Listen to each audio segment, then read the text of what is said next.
Hello everyone, welcome back to Amit Education. So this is the chapter 3 for class 12 that is current electricity. तो हम इसके बारे में पढ़ने वाले हैं, formula sheets देखने वाले हैं. So let's get started. So first is current electricity. तो current electricity के बारे में क्या है? The study of electric charges in motion. कि जब भी charge क्या करते हैं? Motion करते हैं. यानी एक place से दूसरे place move कर रहे हैं. They are moving from one place to another place. That means we are studying about the current electricity. Okay, then what is electric current? So electric current is the flow of charge through a conductor constitute electric current. यानी जब क्या कर रहे हैं, charge क्या कर रहे हैं, किसी कंडक्टर में मूव कर रहे हैं, तो उससे क्या मिलती है, हमें इलेक्ट्रिक करंट मिलती है. तो करंट और इलेक्ट्रिसिटी में डिफरेंस क्या है? ये तो करंट इलेक्ट्रिसिटी और ये इलेक्ट्रिक करंट. तो ये तो है फिनोमिना जिसमें हम क्या कर रहे हैं, चार्ज के मोशन को स्टडी कर रहे हैं. अब जो चार्ज के मोशन से हमें क्या मिल रही है, इलेक्ट्रिक करंट मिल रही है. तो this is the flow of electric charge through a conductor. Conductor में कितने चार्ज मूव कर रहे हैं, वो क्या है, इलेक्ट्रिक करंट. देन इसका फॉर्मूला होता है I equal to Q upon T. ये कैसे निकालते हैं हम, electric current across an area perpendicular to the direction of the flow of charge define as the amount of flowing charge across that area per unit time. जैसे एक particular area है, तो इस पर्टिकुलर एरिया से कितने charge क्या कर रहे हैं, मूव कर रहे हैं in a unit time. That is the current. तो I equal to Q upon T. ठीक. अब जो इलेक्ट्रिक करंट है, इसकी जो एसआई यूनिट होती है वो होती है हमारी एसआई यूनिट एम्पियर. तो बहुत बार एग्जाम में 1 एम्पियर के डेफिनेशन भी पूछ ली जाती है. नेक्स्ट इज ईएमएफ यानी electromotive force. So what is EMF? तो EMF is of a source may be defined as the work done. क्या कर रहे हैं, वर्क डन किसके लिए? By source taking a unit positive charge from one place to another place, या फिर it's lower potential terminal to higher potential terminal. जैसे हम जब भी सेल की बात करते हैं, तो एक हायर पोटेंशियल होता है, एक लोअर पोटेंशियल टर्मिनल होता है. तो इस नेगेटिव चार्ज से पॉजिटिव तक ले जाने के लिए जो वर्क डन हुआ, that is our electro magnetic force. तो EMF equal to W upon Q, और इसको हम किससे लिखते हैं, बी से भी लिखते हैं. जो इसकी एसआई यूनिट है वो हो जाएगी हमारी वोल्ट. तो एसआई यूनिट को लिखेंगे हम वोल्ट. ठीक. नेक्स्ट है ओम्स लॉ. ओम्स लॉ क्या होता है? The current flowing through a conductor is directly proportional to the potential difference across its end. यानी कि V जो है वो क्या होगा, डायरेक्टली प्रोपोर्शनल टू I. ठीक है. जैसे ही हम प्रोपोर्शनलिटी को रिमूव करेंगे, we will get the constant R. R is the resistance, और रेजिस्टेंस की यूनिट होती है हमारी ओम. अभी रेजिस्टेंस होता क्या है? तो रेजिस्टेंस क्या है, किसी भी जो हमारा मेटल है उसकी प्रॉपर्टी होती है. Property of virtue of which a conductor oppose the flow of charge through it. यानी वो जो हमारा कंडक्टर है या जो भी मटेरियल है, उसमें जो चार्ज है, उनकी चार्ज की फ्लो को रजिस्ट करने का काम, रोकने का काम, कि भाई नहीं, जैसे गेट लगा हुआ है कि भाई नहीं, तुमको इसके आगे नहीं जाना है. तो ये काम कौन करता है? रेजिस्टेंस करता है. तो it oppose the flow of charge through any conductor. तो अब ये डिपेंड किस पर करता है? It is depend on the length and cross sectional area A. ठीक है. तो जो ये लेंथ है, लेंथ के तो डायरेक्टली प्रोपोर्शनल होता है, और जो हमारी जो एरिया है उसकी क्या होता है, इनवर्सली प्रोपोर्शनल होता है. When we remove the proportionality sign, we will get the constant that is the rho. Rho is called the resistivity of the material. ठीक है. और इसकी एसआई यूनिट होती है ओम इंटू मीटर. और अगर हम रो के लिए बात करें, तो रो इक्वल टू होता है हमारा आर ए अपॉन एल. यहाँ से रो की वैल्यू को हम फाइंड आउट कर सकते हैं, that is R A upon L. इसमें भी बहुत बार क्या है, एग्जाम्स में डायरेक्टली क्वेश्चन पूछ लेते हैं. नेक्स्ट है करंट डेंसिटी. अब डेंसिटी की बात तो हमें बताइए कि जैसे हेयर डेंसिटी की बात करें कि पर यूनिट एरिया में कितने हेयर हैं, वैसे यहाँ पर डेंसिटी की बात कर रहे हैं, यानी पर यूनिट एरिया में क्या आ रहा है, कितना चार्ज फ्लो हो रहा है पर सेकंड में, कितनी करंट वहां से जा रही है, that is our current density. So it is the amount of charge flowing per second. Flowing per second that means current per unit area. Area की बात तो होगी सी, ऑब्वियसली बात है. जब डेंसिटी आ रही है, इट मीन्स हम किसकी बात करें, एरिया की, डेंसिटी की बात करें, मतलब एरिया वहां जरूर आएगा. Normal to the flow of charge. अब नॉर्मल क्यों बोल रहे हैं, क्योंकि जैसे ये सरफेस है, तो सरफेस का जो एरिया है वो तो इधर होगा. तो अब जब ऐसे जाएगा, परपेंडिकुलर जाएगा, तभी क्या होगा, मतलब इसके अंदर से ही क्या निकलना चाहिए, चार्ज निकलना चाहिए. ठीक है. तो तभी क्या होगा, वो मतलब उसके नॉर्मल हम मानेंगे. अब ऐसा नहीं है कि हम पैरेलल में चार्ज जो है वो मूव नहीं कर सकता. अभी जो करंट डेंसिटी क्या होती है, एक वेक्टर क्वांटिटी, क्योंकि हम बात कर रहे हैं इसमें क्या होती है, डायरेक्शन होती है. ठीक है. तो जहाँ डायरेक्शन आ गई, इट मीन्स वो क्या है, एक वेक्टर क्वांटिटी है. तो इसकी जो डायरेक्शन है वो कैसी होती है, same direction of the motion of the positive charge. यानी जिस डायरेक्शन में क्या करें, पॉजिटिव चार्ज मूव कर रहे हैं, उसी डायरेक्शन में जो हमारी करंट डेंसिटी है उसकी डायरेक्शन होती है. और उसको लिखते हैं हम जे से. तो जे इक्वल टू आई अपॉन ए, यानी पर यूनिट जो हमारा पर यूनिट एरिया है उससे कितना क्या कर रहा है, जो करंट है वो मूव कर रही है.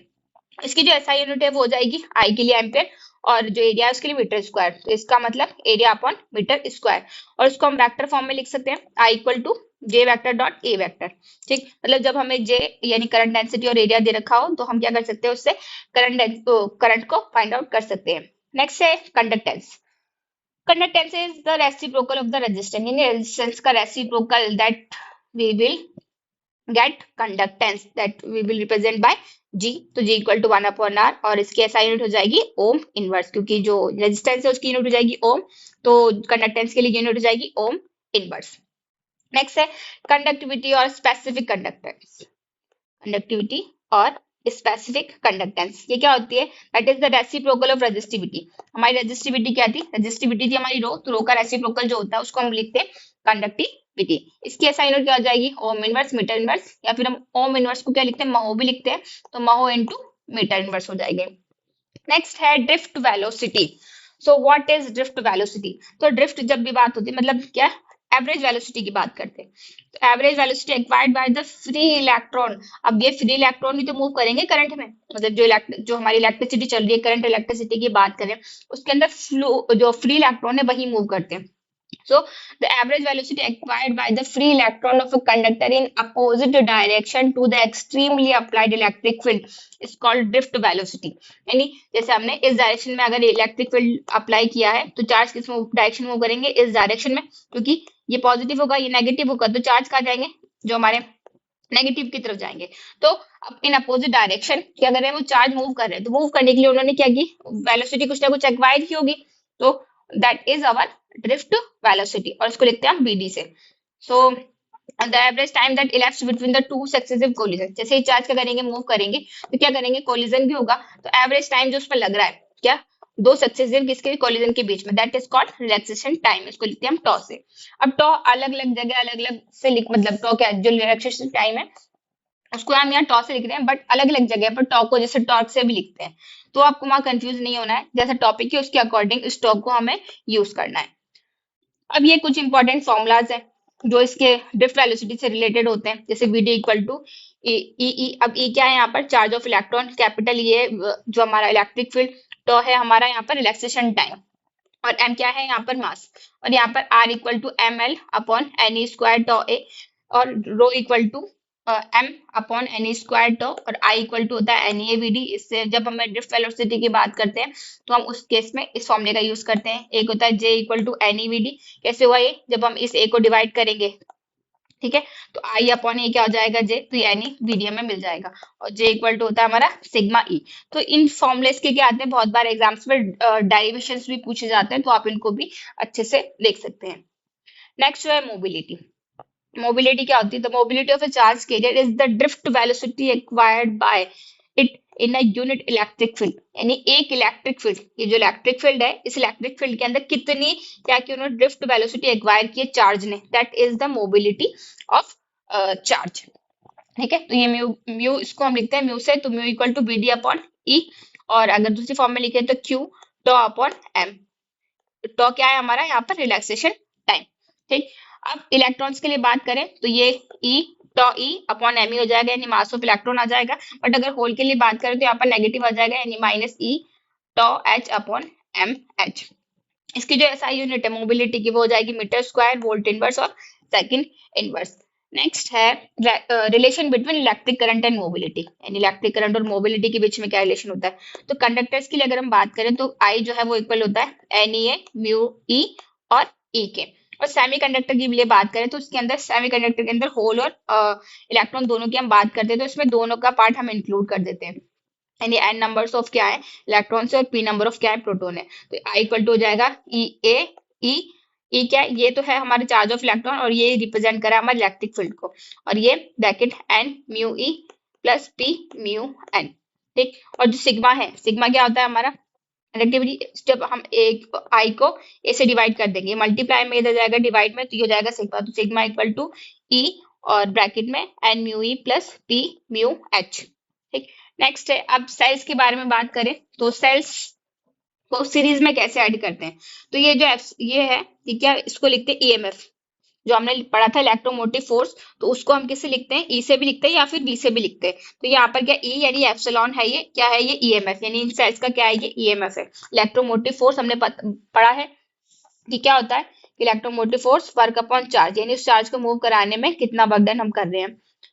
सो ये जो यहाँ पर दो सेल है, हम n number of cells connect कर सकते हैं। ये कैसे कनेक्टेड है, सीरीज में कनेक्टेड है, ठीक है। दो इसका रेजिस्टेंस है R1 और इसका इंटरनल रेजिस्टेंस है R2।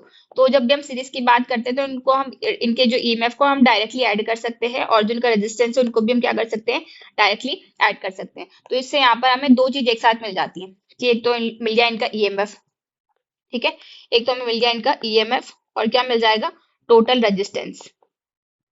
तो हम इससे ये भी देख सकते हैं कि जब हम रेजिस्टेंस की बात करें तो उस केस में भी अगर रेजिस्टेंस भी किस में है, सीरीज में है, तो उनको हम क्या कर सकते हैं, डायरेक्टली ऐड कर सकते हैं। नेक्स्ट जो है, सेल किस में है, पैरेलल में है। तो पैरेलल में है तो एक ये पॉजिटिव टर्मिनल है, नेगेटिव है, तो ये करंट यहाँ से जा रही है, ये I1, यहाँ से जा रही है I2, और ये टोटल करंट हो जाएगी I, ठीक। और इनका दोनों का क्या है, ईएमएफ इसका E1 है, इसका E2 है, और रेजिस्टेंस का R1 है, इसका R2 है।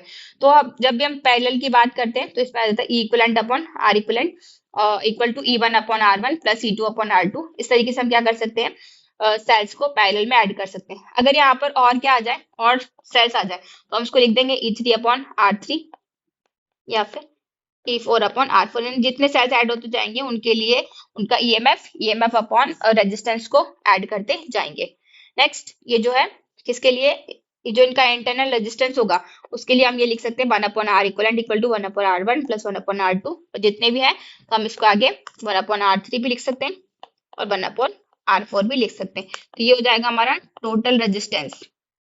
ये किसके लिए होने वाला है, हमारा ये होने वाला है पैरेलल के लिए, फॉर पैरेलल सर्किट। नेक्स्ट है किरचॉफ्स लॉ। अबे किरचॉफ लॉ तो पता होना चाहिए, इसको आप जैसे ही मतलब एग्जाम्स में न्यूमेरिकल आते हैं तो हमें सॉल्व करने के लिए किरचॉफ लॉ अगर पता है तो हम उनको डायरेक्टली इजीली सॉल्व कर सकते हैं। तो किरचॉफ फर्स्ट लॉ क्या है, इसको हम जंक्शन रूल भी बोलते हैं। क्यों, कि जो जंक्शन है इस पर जो इनकमिंग करंट है उनको तो हम क्या लेते हैं, एज अ पॉजिटिव लेते हैं, और जो आउटगोइंग करंट है उनको हम क्या लेते हैं, नेगेटिव लेते हैं। यानी it's junction total current is 0। So in an electric circuit, the algebraic sum of current at any junction is 0। मैंने यही बोला कि जो जंक्शन है इस पॉइंट पर क्या होगी, जो एल्जेब्रिक सम होगा करंट का, उनको क्या लिखेंगे हम, सम को 0 लिखेंगे। अब इनमें जो करंट क्या कर रही है, जंक्शन की तरफ आ रही हैं उनको तो हम लेंगे पॉजिटिव, और जो जंक्शन को लीव कर रही हैं उनको हम लेंगे नेगेटिव। तो देखो जैसे ये जंक्शन की तरफ आ रही है I1, तो मैं इसको पॉजिटिव लिया, I2 भी आ रही है तो ये भी पॉजिटिव, I3 भी पॉजिटिव, बट ये जो I4 है ये जंक्शन से दूर जा रही है, तो that means it will take negative, ठीक है, that will equal to 0 because we are talking about the algebraic sum. Next है Kirchhoff second law. So Kirchhoff second law also called loop rule, कि इसमें लूप में क्या कितनी total voltage है उसके बारे में बात करते हैं। तो अराउंड यानी क्लोज्ड लूप, लूप कैसा होना चाहिए, क्लोज्ड ही होना चाहिए, ओपन लूप में हम इस लॉ को अप्लाई नहीं कर सकते।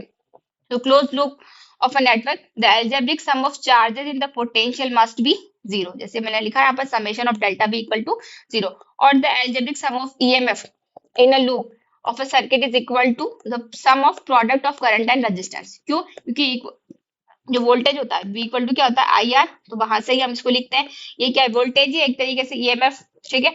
तो इसको लिखेंगे हम summation E equal to summation IR। यानी कि जैसे मैं लिख सकती हूँ, जैसे यहाँ पर हम E1 प्लस E2 अगर दो हैं सेल तो हम इसको लिख सकते हैं I1 प्लस R1 और I2 प्लस R2। तो जितने भी हैं हम उसके अकॉर्डिंग इनको क्या कर सकते हैं, इस तरीके से ऐड करके लिख सकते हैं। लास्ट वन है व्हीट स्टोन ब्रिज, ये तो मैं बताइए, और इसके न्यूमेरिकल तो एग्जाम में आते ही आते हैं।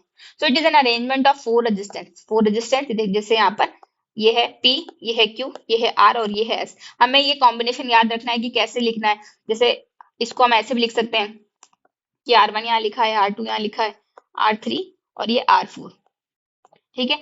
तो it is arrangement is used to determine these resistance quickly। यानी कोई इन चारों में से कोई एक रेजिस्टेंस क्या होगा, मतलब हमें आइडेंटिफाई करना होगा, उसकी वैल्यू हमें बतानी होगी। तो इन टर्म्स ऑफ 3 रेजिस्टेंस, मतलब 4 है, 4 में से एक क्या है, मिसिंग है, तो उस एक की वैल्यू हमें किस बतानी है, अदर 3 की टर्म्स में बतानी है। तो इसमें जो रेशियो होगा P अपॉन Q का, that is always equal to the R upon S। तो इसको मैं दूसरे फॉर्म में लिखूं तो ऐसे भी लिख सकती हूँ कि R1 upon R2 equal to R3 upon R4।